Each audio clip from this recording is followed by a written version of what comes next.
Republican Congressman Pat Fallon of the 4th Congressional District here in North Texas. Thank you so much for joining us.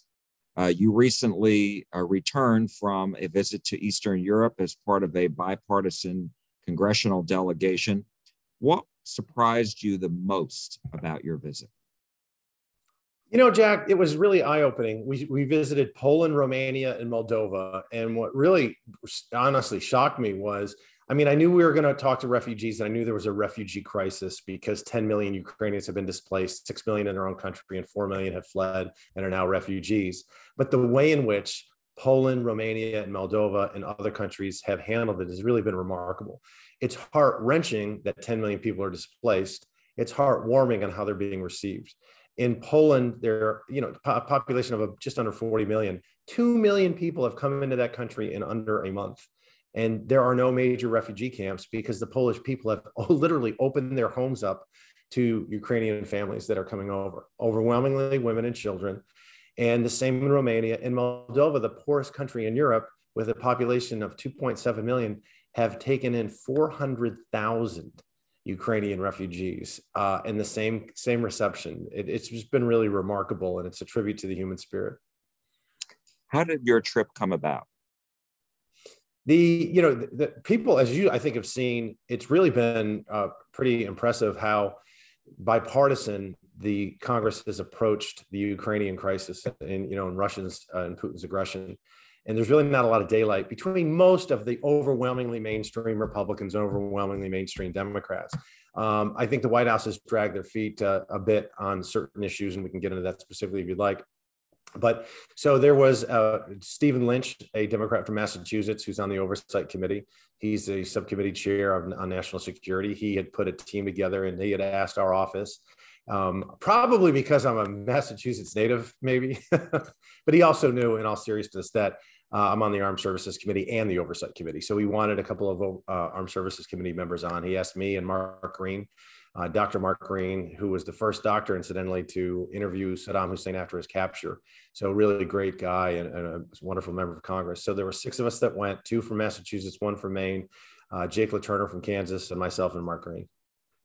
And so what did you learn? What, as far as, aside from, seeing how these other countries have welcomed these refugees, is there any takeaway that you bring back with you here to the United States, as President Biden announced last week that the U.S. was prepared to accept up to 100,000 refugees?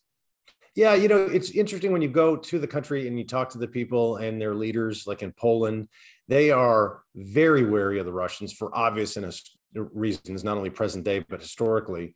And they are arming themselves to the teeth. The Polish economy has been, explosive over the last 3 decades, and they're really a success story.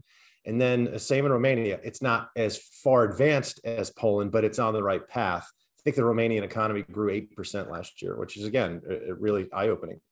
And we were so we met with the prime ministers of Moldova and Romania, and both interior ministers. So the interior minister of Romania, we're talking to him, I have a great meeting with him, about 90 minutes. And at the end of the meeting, he's speaking through an interpreter. He drops and changes his demeanor, and he asks, if you would allow me, I'd like to speak to you on a personal note. Very moving part of the trip, 6-day trip. He said, I had explained to my 9-year-old daughter last week what the word war meant and why Vladimir Putin is harming Ukrainian children. And as I combed my fingers through her hair, I then went on to comfort her by saying that she doesn't have to worry, and other Romanian children will be safe because we have a friend in the United States of America. And he talked to her and explained to her what Article 5 was in the NATO alliance in the treaty. And then he looked at each one of us 6 times, and then he said in English, thank you. It's incredibly moving because sometimes for Americans, we're so far away from these events that it's pixels on a TV screen. Whereas when you're there and you're speaking to like the interior minister and he shares that story with you, these are real people and it's real tragedies.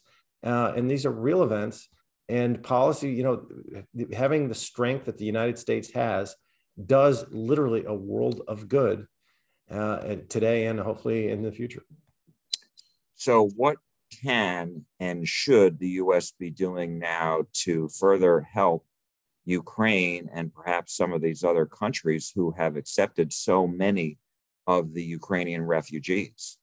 Well, let's say on the Ukrainian front, the war front, we need to provide them with as much war material as they can use and the effective things. Some of it asymmetrical, some traditional, but we need to be giving them javelins, which are the anti-tank missiles. We need to be giving Stingers, also S-300, so they can actually shoot down jets and deny Russia air dominance. Harpoons for anti-ship missiles, light machine guns, plastic explosives, sniper rifles, the American version of the RPG, the drones. Well, haven't we been giving them? I mean, because you and I spoke before about this. Hasn't the United States given these weapons to Ukraine? We've been giving some of the weapons, but there are others that they need either more of or they knew. We haven't given them any artillery pieces, Jack, at all, and we should be. This is a proxy war. We're not going to have a direct confrontation, hopefully, between American troops. That's not our policy, and Russian troops, but arming the Ukrainians to the teeth. I'm not worried about escalation or being provocative, because just supplying them the war material is not escalatory in any regard, considering Vladimir Putin invaded a sovereign nation.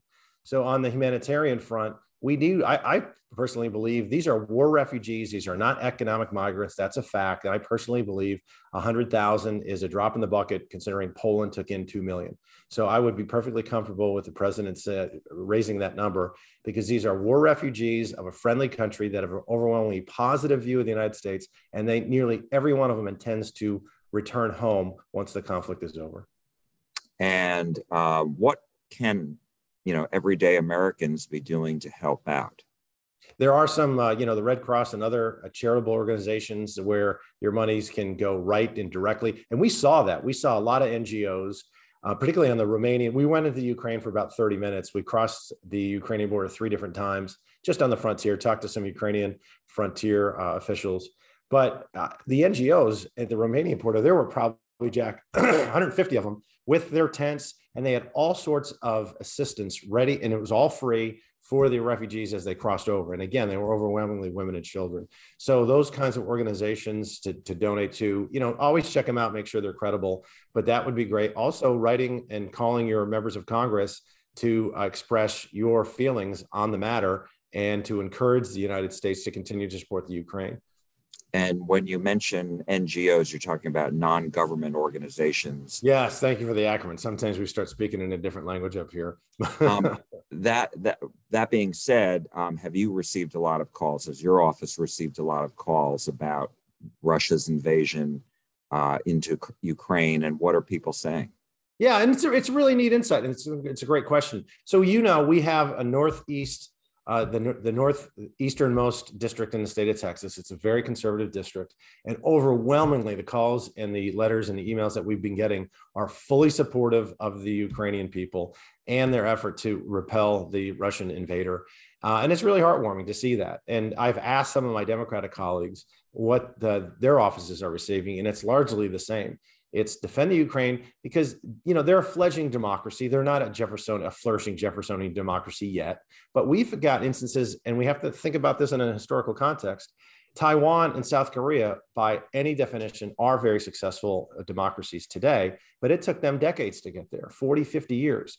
So the Ukrainians have had 30 thus far, but they've also had the Russians meddling every dang step of the way, trying to prevent them from having success, because they want the Ukrainians, of course, to be under their sphere of influence.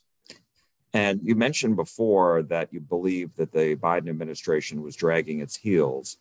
What did you mean by that, and do you have any specifics? Yeah, specifically, I signed on to a letter back in November, Ranking Member Rogers from the Armed Services Committee in the House and Ranking Member Inhofe in the Senate, urging the president and the administration to send as much asymmetrical aid back then before the conflict started, because obviously, you read the news reports as well. There were every indication that the Russians, this wasn't an exercise. They were planning an invasion, and the administration inexplicably dragged its feet. It was infuriating not only Republicans, but Democrats on the Hill. Democrats were not so public about it, but they were privately very angry because it didn't make a lot of sense.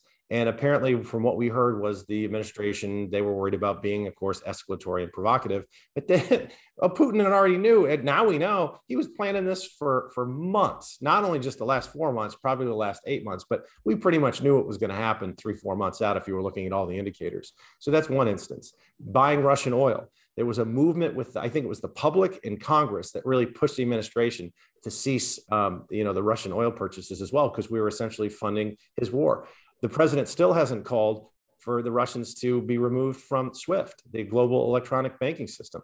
And we still haven't secondarily sanctioned Russian corporations and banks. And the 35 oligarchs that are complicit with the regime, many of them still have gone, unsanctioned. So these kind of efforts, and I really believe, Jack, in my heart of hearts, that arming the Ukrainians, helping them out with humanitarian and economic aid, and also imposing these economic sanctions will force Putin, or at least he'll be a hell of a lot more apt to come to the negotiating table and get out of the Ukraine.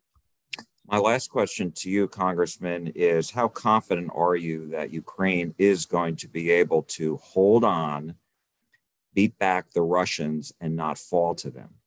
You know what? Honestly, Jack, every day it gets better, and every day I have increasing confidence, because those 18, as you said, 18 to 60, 18 to 65 year old men that stayed behind, and the government requested that they do that. Many of them did that voluntarily, and then, of course, they just wouldn't let them out, so they're staying there.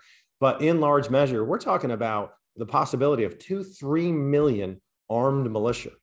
And we give them the right kind of weaponry. And because of advancements in technology, when you're talking about drones and the missiles that are so highly accurate, I wouldn't want to be anywhere. 20 years ago, if I was on the battlefield, I'm an Air Force guy, I wasn't infantry, but I'd want to be in a tank or around one. Now, today, I wouldn't want to be anywhere near a tank, because you're going to die first. So warfare has changed dramatically over the last few years, and it really has, to the benefit of the Ukrainians and folks like them, and they're defending their territory and their homelands. So I think, honestly, my prediction would be Russia tries to consolidate some gains in Ukraine. They're going to, over in the east, probably in the Donbass, and do everything, get the best deal, get as much of the Black Coast as they can, then come to the negotiating table, really looking for some kind of a deal, and then try to pull out.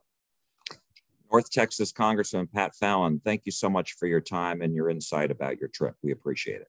Thanks, Jack. God bless. Take care.